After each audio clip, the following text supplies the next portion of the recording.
பிரியமானவர்களே, இயேசுவோட நடக்கிற உங்களை பார்ப்பது எனக்கு ரொம்ப சந்தோஷம். இயேசுவோட நடக்கும்போது என்ன காரியம்னா, எப்பவுமே சந்தோஷமா இருக்கலாம். பாருங்களேன், 100ஆம் சங்கீதம் 2ஆம் வசனத்துல, மகிழ்ச்சியோட கர்த்தருக்கு ஆராதனை செய்து ஆனந்த சத்தத்தோட அவர் சன்னதி முன் வாருங்கள் என்று சொல்லப்பட்டிருக்கிறார். ஆராதனை உடனே நமக்கு என்ன ஞாபகம் வரும்? சர்ச்சு. ஞாயிற்றுக்கிழமை ஆராதனைக்கு போகிறோம், அங்கே போய் கொயர் பாடுகிறது, நம்மளும் சேர்ந்து பாடுகிறோம். நம்ம மகிழ்ச்சியோடு ஆண்டவருக்கு ஆராதனை செய்யணுமா? கட்டாயத்துக்காக இல்லை, வேண்ட விருப்போட இல்லை, கடமைக்காக இல்லை, அந்த மகிழ்ச்சி உள்ளத்தில் இருக்கணும். சர்ச்சில் ஆராதிப்பது மாத்திரம் அல்லது வாரத்தில் ஒரு நாள் தானே. தினமும் நீங்க கர்த்தரை ஆராதிக்கிறீங்களா? நீங்க பாருங்களேன், ஒரு தகப்பட்ட பிள்ளை daddy I am happy because you are with me. நீங்க என் கூட இருக்கிறதுனால சந்தோஷமா இருக்கிறேன்னா அது தகப்பனுக்கு எவ்வளவு பெரிய சந்தோஷம் தெரியுமா?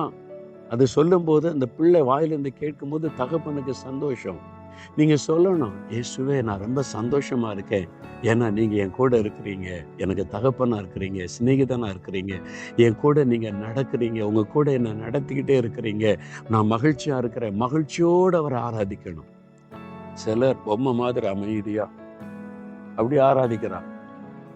ஓகே, அது எப்பவுமே அப்படி இருக்கக்கூடாது. சில சமயத்துல அப்படி இருக்கலாம்.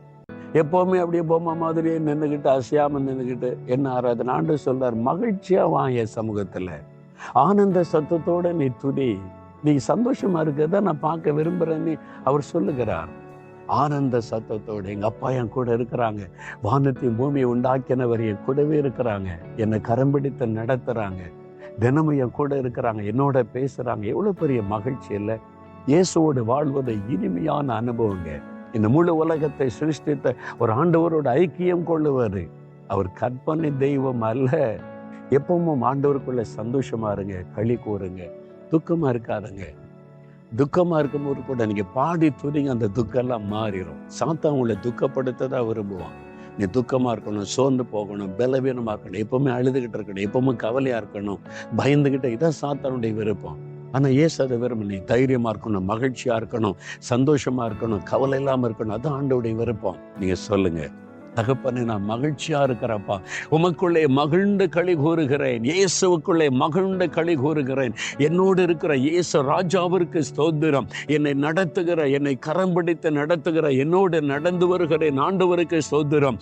மகிழ்ந்து களி கூறுகிறேன் ஆண்டவரே, இயேசு கிறிஸ்துவின் நாமத்தில் மகிழ்ந்திருக்க செய்த தேவனுக்கு ஸ்தோத்திரம், ஸ்தோத்திரம். இயேசுவின் நாமத்தில் ஆமென்.